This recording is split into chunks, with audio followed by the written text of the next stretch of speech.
मेरो बाबा जस्तै कुटोको डालोसँगै खेतबारीमा बिल्ला जस्तो भयो मेरो जिन्दगी। स्कुल जाने सपना त सपनै मात्र सिमिल हुने भयो।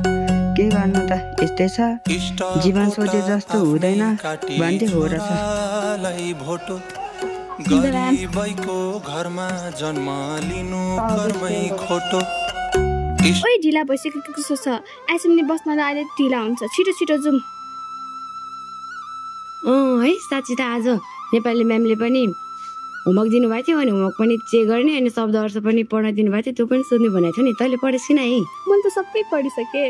ओइ हेर त पढ्न जाने बेलामा दिनेश त स्कुल नगइकन खनी पो रहेछ त।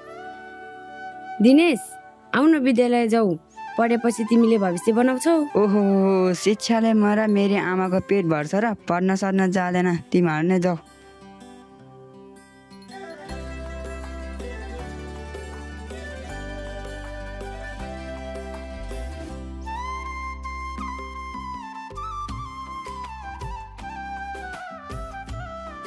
यतिका दिन भइसक्यो दिनेश किन स्कुल आएको कसैलाई थाहा छ? मलाई थाहा छ बुढामा भन न। मैले त उसलाई बाटोमा भेटेको थियो खेल खानु थियो मैले उसलाई विद्यालय जाउँ आउनु दिनेश भन्नु उसले त मलाई शिक्षाले मेरो र मेरो आमाको पेट भर्छ र भन्यो अनि के गर्नु होला।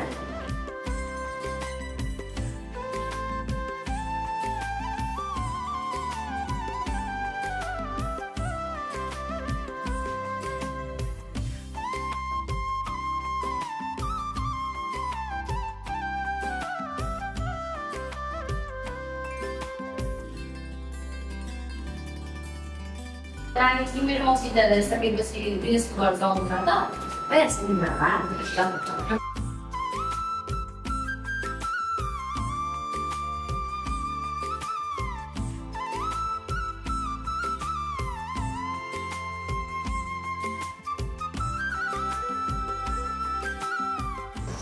अब यस्तो सम्झा सम्झिन्छ कि सम्झिँदैन।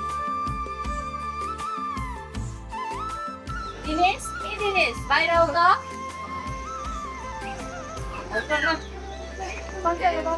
नमस्ते बुढामा। नमस्ते तिम्रो मम्मी खोइ त बाहिर बोलाउ त।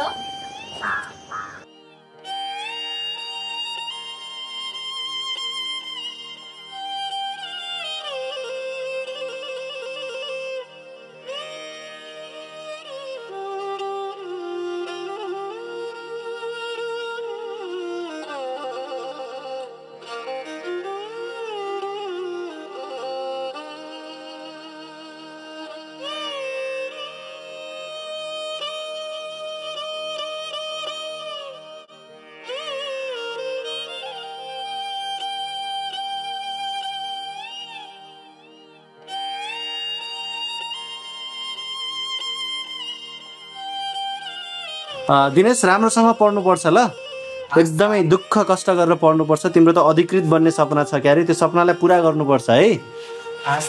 एकपटक अधिकृत बनिसके पछाडि तिम्रो जिन्दगीको हरेक दुःखहरूमा धेरै परिवर्तन आउँछ। ल राम्रोसँग पढ्नुपर्छ, बधाई छ। राम्रोसँग पढेर बस्छ है त नानी बाबुहरू। ल अब अर्को कसको घन्टीको पालो छ? ए हस्।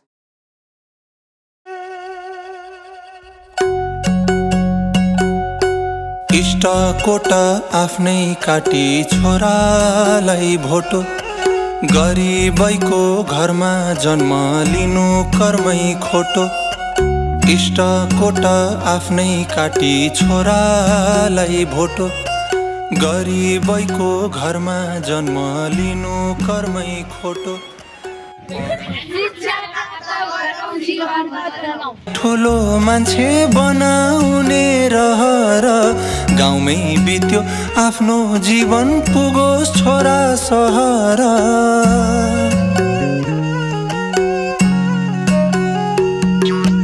बाउबाजेको पाला देखियो सारङ्गी रेटेर नै